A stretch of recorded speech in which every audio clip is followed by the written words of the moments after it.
Di hari ini kita memperingati kenaikan Yesus ke surga. Karena itu saya temakan hari ini, Yesus Tuhan yang berhasil. Sama-sama bilang sama saya, Yesus Tuhan yang berhasil.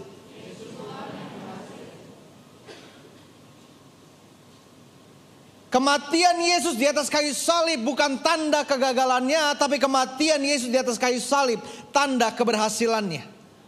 Untuk manusia karena dia disalib ia gagal. Tetapi untuk kita yang percaya karena dia disalib kita diampuni dari dosa kita dan beroleh keselamatan sampai selama-lamanya. Berikan tepuk tangan yang meriah buat Tuhan. Yesus Tuhan yang berhasil.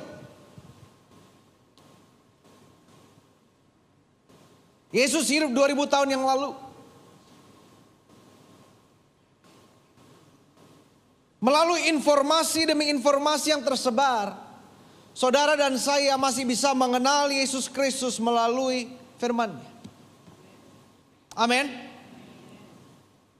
Setiap dari kita harus hati-hati dengan informasi. Karena dusta adalah kebenaran yang diedit.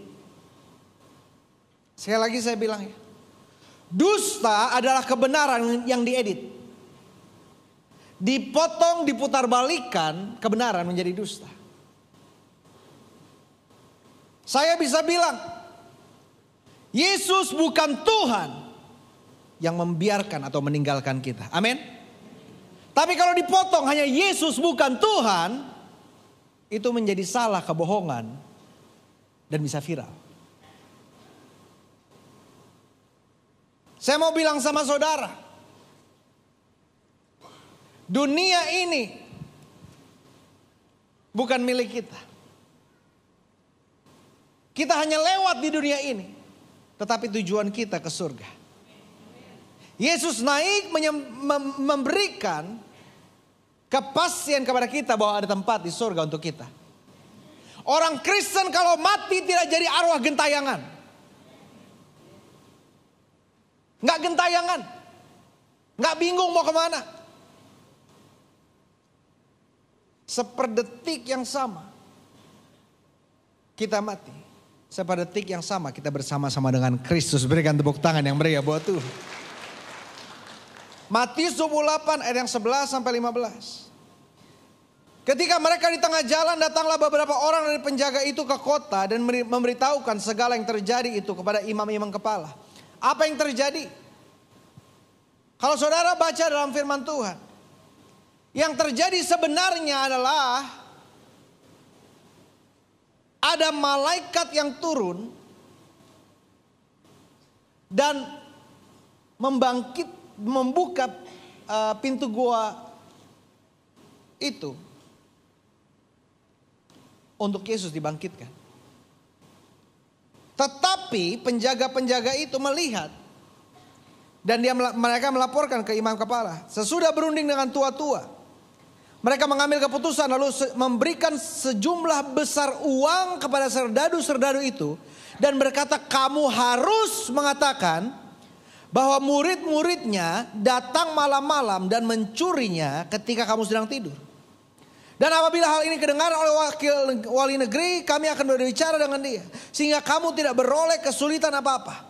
Mereka menerima uang itu dan berbuat seperti yang dipesankan kepada mereka. Dan cerita ini tersiar di antara orang Yahudi, sama-sama bilang sama saya, sampai sekarang ini. Jadi ceritanya zaman itu berbeda dengan kebenaran. Kenapa? Karena ada orang yang memiliki kuasa. Mereka memberikan uang kepada orang-orang yang menerima ini. Dan mereka lah yang terima uang ini menyebarkan kebohongan, menyebarkan dusta. Jangan sampai kita mau dipakai iblis untuk menyebarkan dusta, tapi kita siap dipakai Tuhan untuk menyebarkan kebenaran. Amin. Kemarin saya khotbah di Cililitan.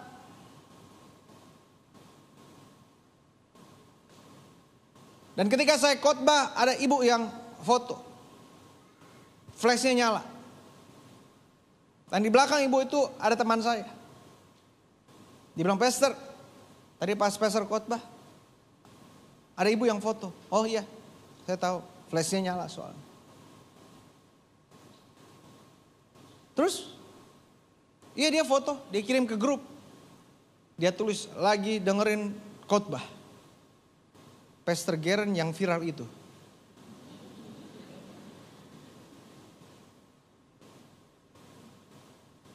Saya mau bilang sama saudara, dalam pelayanan saya mengalami hal-hal yang begitu luar biasa. Dalam beberapa ibadah di depan jemaat, saya bilang, Bu, sebelum ibadah ini berakhir, Ibu akan keluar dan berjalan dari kursi roda itu. Kenapa saya berani berkata demikian? Karena berasal dari Roh Kudus. Kalau tidak daging saya, buat apa saya berkata demikian? Kalau nggak terjadi, ibu ini nggak berjalan dari kursi roda, saya malu. Saya berkata kepada seorang bapak beberapa tahun yang lalu, Bapak sebelum ibadah ini berakhir, Bapak akan berjalan, Bapak itu berjalan. Saya ingat saya pelayanan di Manokwari Desember kemarin. Ketika saya 20 hari berada di Papua melayani. Saya bilang sama jemaat Tuhan, itu hujan deras dari jam 2 siang. Dan ini saya khotbah jam 7, jam 8 malam. Masih hujan deras. Saya bilang pada jemaat Tuhan, kita akan menyanyi 2 lagu. Setelah kita menyanyi 2 lagu, kita berdoa, hujan akan berhenti. Kenapa? Dan itu terjadi. Ada videonya di YouTube. Natal BPD Manokwari. Saya berani berkata demikian karena dari Roh Kudus. Tetapi saya mau tanya, kenapa bukan itu yang viral?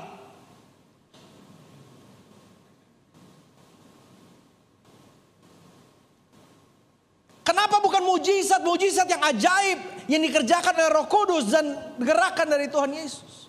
Contoh dari Tuhan Yesus, bukan itu yang viral. Karena dunia tidak mau memberitakan salib, dunia tidak mau memberitakan Yesus, dunia mau coba menyerang dan menjatuhkan gereja. Injil tidak bisa diserang. Yang diserang siapa? Pemberita Injil. Saya mau bilang sama saudara, semua orang punya masalah. Amin. Tetapi saya juga mau pastikan kepada saudara, tugas kita bukan fokus kepada masalah kita, tapi tugas kita adalah menyaksikan Kristus Yesus. Amin. Kisah para Rasul 1 ayat yang ke-8 sampai 9 berkata demikian. Tapi kamu akan menerima kuasa kalau Roh Kudus turun ke atas kamu, dan kamu akan menjadi saksiku. Sama-sama bilang sama saya, saksi Yesus. Kita tidak bisa menjadi saksi Yesus kalau kita tidak mengalami Yesus, menyaksikan Yesus dalam kehidupan kita dan memberitakan Yesus. Kalau mulut saudara tidak memberitakan Yesus, berarti saudara bukan saksi Yesus. Kita cuma bisa 2, jadi saksi dusta atau saksi kebenaran, saksi Yesus atau saksi iblis.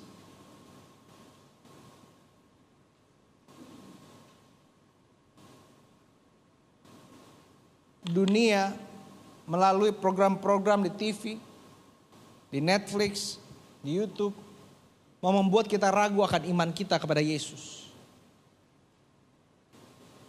Kita semua orang yang gak sempurna. Amin. Saya mau tanya kepada pria-pria di tempat ini.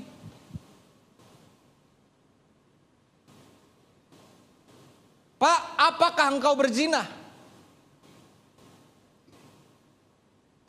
Enggak, Bapak udah.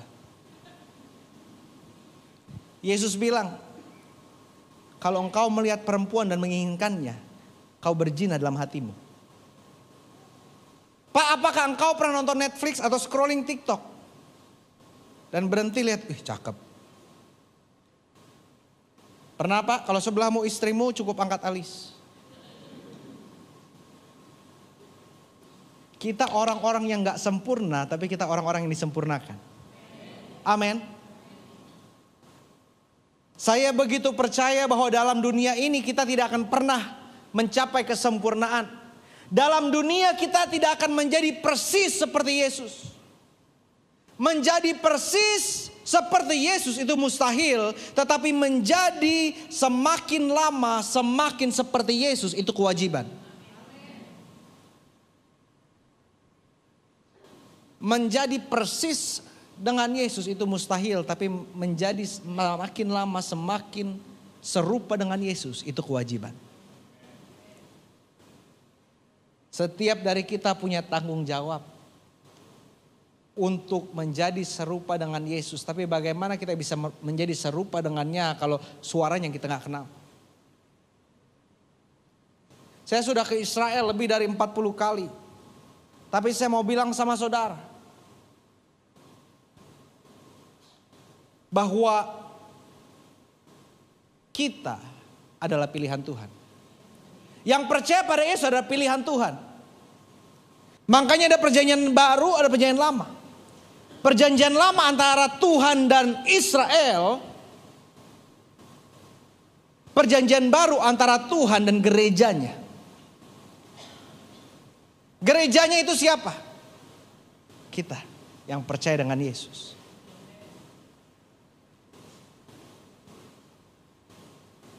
Ayat yang 9 berkata demikian. Sesudah ia mengatakan demikian, terangkatlah ia disaksikan oleh mereka, dan awan menutupnya dari pandangan mereka. Sesudah Yesus berkata, kamu akan terima Roh Kudus, ia terangkat. Kenapa Yesus naik ke sorga? Karena dia sudah berhasil menggenapi tujuannya dan kehendak Bapa di bumi. Kenapa saudara masih hidup? Karena tugas kita belum selesai. Amin. Kalau tugasmu sudah selesai, engkau akan dipanggil Tuhan. Ada orang yang mau mati-mati terus tapi nggak mati-mati. Tapi ada orang yang takut banget mati. Dia jaga kesehatannya betul-betul. Dia jaga semuanya baik-baik. Mati juga. Kalau dalam ibadah mujizat saya selalu bilang, saudara yang datang ke sini dengan sakit penyakit, saudara yang datang dengan kesehatan, saya mau bilang, walaupun saudara sembuh dan terima mujizat, saudara pasti akan mati. Kematian dalam kehidupan adalah kepastian. Kita pasti semua mati. Tetapi Yesus menjamin bahwa kita mati enggak jadi gentayangan, tetapi kita langsung bersama-sama dengan Dia. Berikan tepuk tangan yang meriah buat Tuhan. Yesus yang memulai, Roh Kudus yang melanjutkan melalui saya. Amin. Sama-sama bilang sama saya, Yesus yang memulai, Roh Kudus yang melanjutkan melalui. Amin. Kalau kita sadar bahwa Roh Kudus memakai kita, tubuh kita adalah bait Roh Kudus, maka tubuh kita lebih banyak harus mengerjakan kehendak Tuhan daripada kemauan kita. Kemarin saya ingat ketika saya melayani, ada seorang ibu, matanya tidak bisa baca tanpa kacamata. Ketika saya bilang, ibu coba baca, dia bilang, baca Alkitab pakai kacamata. Ketika diturunkan kacamatanya, saya bilang tidak. Oh enggak sih, enggak sampai segitunya. Supaya saudara bangun aja. Saya bilang enggak usah bu, jangan pakai kacamata. Dia coba baca sedikit. Bersama tidak bisa Pak Pendeta. Saya bilang ayo kita berdoa. Setelah kita berdoa, saya bilang ibu coba baca lagi. Dia coba baca lagi masih.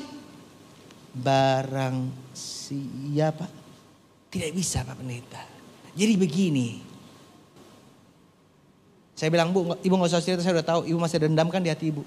Iya kepada suamiku, jadi begini. Enggak, saya gak perlu dengar. Ibu sekarang berdoa lepaskan pengampunan. Lalu setelah itu kita menyembah, saya doakan beberapa orang lagi. Lalu saya yakin dan begitu percaya. Saya panggil ibu itu ke depan. Saya bilang, Bu, sini maju ke depan. Sekarang ibu sudah bisa baca. Dia bilang, pakai kacamata. Tidak. Saya kasih Alkitab saya. Dia mulai berbaca. Berbahagialah orang yang miskin di hadapan Allah, karena merekalah yang empunya kerajaan surga. Sekarang ibu sudah bisa baca. Sudah. Ibu juga sudah mengampuni. Sudah. Siapa yang sembuhkan ibu? Tuhan Yesus. Amin. Tuhan tahu kebutuhanmu lebih daripada dirimu sendiri. Tuhan tahu kebutuhan kita lebih daripada yang kita tahu. Karena itu pastikan kita mau dipimpin Roh Kudus. Ketika Yesus naik ke surga, saya mau tanya, apakah Roh Kudus langsung dicurahkan kepada murid-murid? Saudara kalau nggak jawab, saya bawa kursi lagi naik. Setelah Yesus terangkat ke surga, dia bilang kamu akan menerima kuasa ketika Roh Kudus turun ke atas kamu. Apakah Roh Kudus langsung dicurahkan? Tidak. Mereka berkumpul bersama. Mereka berdoa. Mereka menunggu.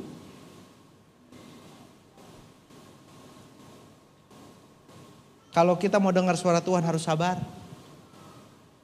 Ada yang 5 menit berdoa udah bosen. Ada yang 10 menit berdoa udah bosen.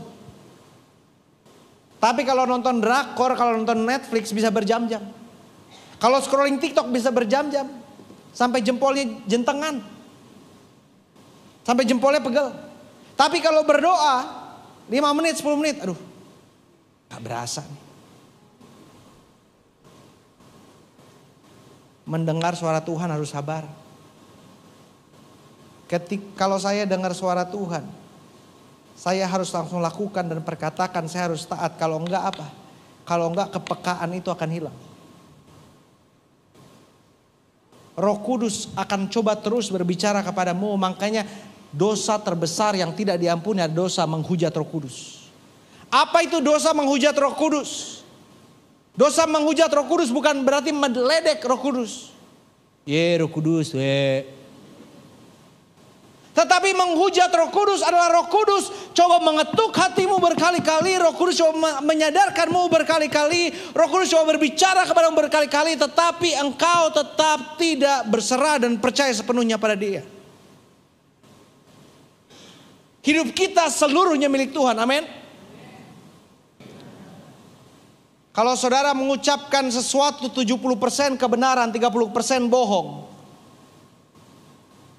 tetap saja ujung-ujungnya itu kebohongan. Tetap saja ujung-ujungnya tidak benar. Yang iblis mau lakukan dalam kehidupan kita adalah bagaimana merusak hubungan kita dengan Tuhan. Makanya iblis tawarkan kenyamanan. Iblis tawarkan sesuatu yang menyenangkan. Kesenangan-kesenangan duniawi yang bukan dari Tuhan.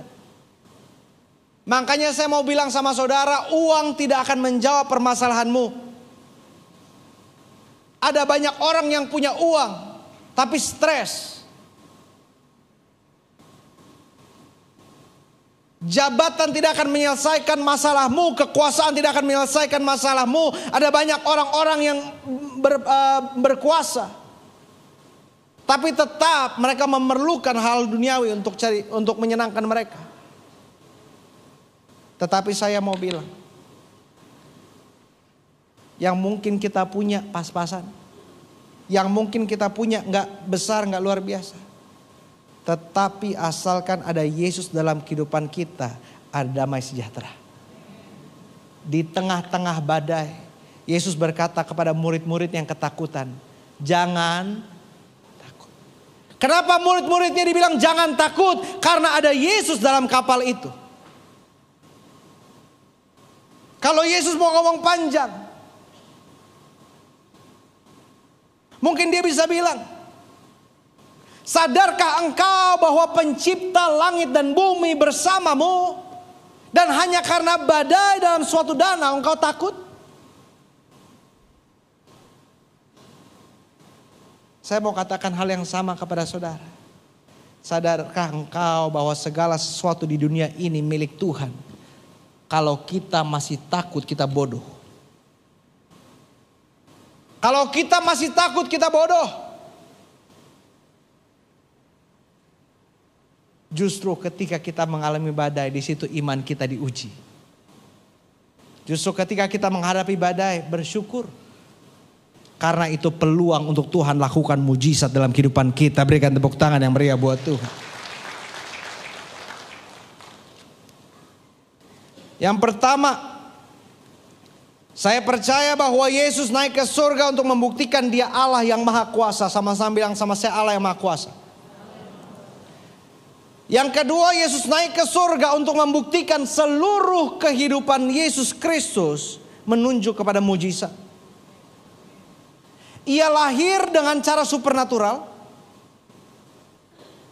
Hidupnya dipenuhi dengan tanda-tanda supernatural. Ia mati secara supernatural. Ia bangkit secara supernatural. Dan Yesus mengakhiri kehidupannya di bumi naik ke surga dengan supernatural. Kenapa saya bisa bilang Yesus mati secara supernatural? Karena tidak ada yang bisa merenggut nyawa Yesus kalau tidak seizin Bapa. Karena itu di kayu salib Ia mengatakan sesuatu. Ia berkata, kepadamulah kuserahkan rohku. Kalau Yesus gak menyerahkan itu, tidak ada yang bisa membunuhnya. Yesus memberikan pola bagi murid-muridnya, bahwa seperti inilah kehidupan. Makanya saya mau bilang sama saudara, kehidupanmu harus dipenuhi dengan mujizat. Harus dipenuhi dengan tanda-tanda supernatural. Supernatural bukan sesuatu yang aneh, tapi sesuatu yang melampaui pikiran dan logika manusia. Dunia miliki entertainment yang bagus. Saya dengarkan ada beberapa motivator. Dan ketika saya mendengarnya, saya bilang, wah, ini udah kayak khotbah. Pesannya lebih bagus daripada beberapa pendeta. Khotbahnya lebih bagus. Kalau konser-konser, wah medianya lebih bagus, musiknya lebih bagus, penyanyinya lebih bagus. Tetapi satu yang saya tidak pernah temukan. Ketika ada orang lumpuh yang datang ke konser itu. Dan selesai konser, ia bisa berjalan. Saya tidak pernah lihat ada interview. Bagaimana perasaannya setelah nonton konser Taylor Swift. Oh, terima kasih Taylor Swift. Tadi saya datang ke sini pakai kursi roda dan sekarang saya sudah bisa berjalan. Siapa yang sembuhkan? Taylor Swift. Enggak. Enggak pernah saya lihat orang keluar dari bioskop, sebelumnya tuli, sekarang bisa mendengar. Gereja harus menjadi sarang mujizat karena dunia tidak miliki itu. Dunia bisa copy semua dari gereja, tetapi mujizat Kristus Yesus yang memuliakannya tidak dapat dikopi oleh dunia. Berikan tepuk tangan yang meriah buat Tuhan. Iblis cuma copy, edit, and paste. Tugas iblis cuma apa? Meniru Tuhan. Coba meniru Tuhan. Coba memiripin sama Tuhan. Tetapi tidak ada yang dapat menguasai dan mengalahkan Tuhan kita yang ajaib, Yesus Kristus. Amin. Salah satu kenapa Yesus berhasil, saudara. Saya mau tanya, ada berapa orang yang pernah disalibkan?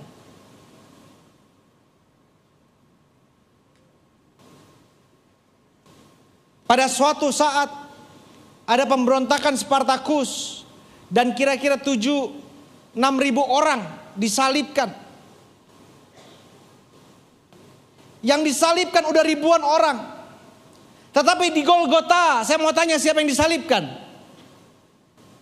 Berapa orang yang disalibkan di Golgota? 3. Yang pertama siapa? Yesus. Kiri kanan Yesus. Namanya siapa? Yang bisa jawab ada hadiah spesial. Kiri kanan Yesus namanya siapa? Mereka penjahat, gak ada yang tahu.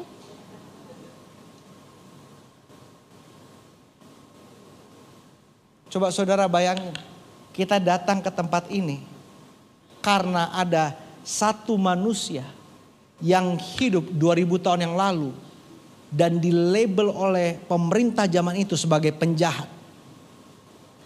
Kalau saudara lihat 3 salib di Golgota, 2 kiri kanan Yesus penjahat. Jadi ketika orang melihatnya, oh dia juga penjahat, dia sama aja.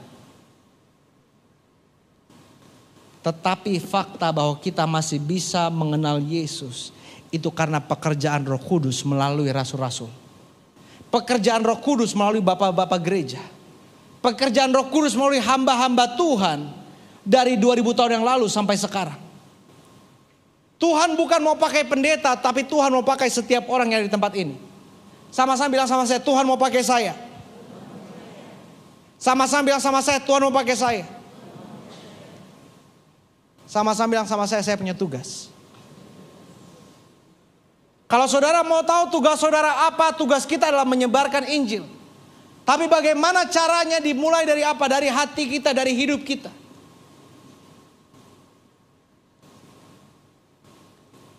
Kisah Para Rasul 1 ayat 10-12. Ketika mereka sedang menatap ke langit, waktu ia naik itu, tiba-tiba berdirilah 2 orang yang berpakaian putih dekat mereka dan berkata kepada mereka, "Hai orang-orang Galilea, mengapakah kamu berdiri melihat ke langit? Yesus ini yang terangkat ke surga meninggalkan kamu akan apa? Akan apa? Akan apa? Datang kembali dengan cara yang sama seperti kamu lihat dia naik ke surga."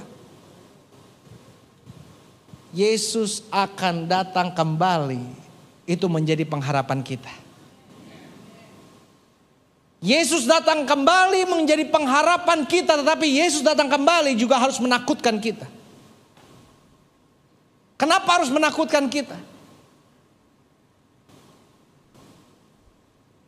Karena kalau Yesus datang kembali, apakah kita berkenan adanya?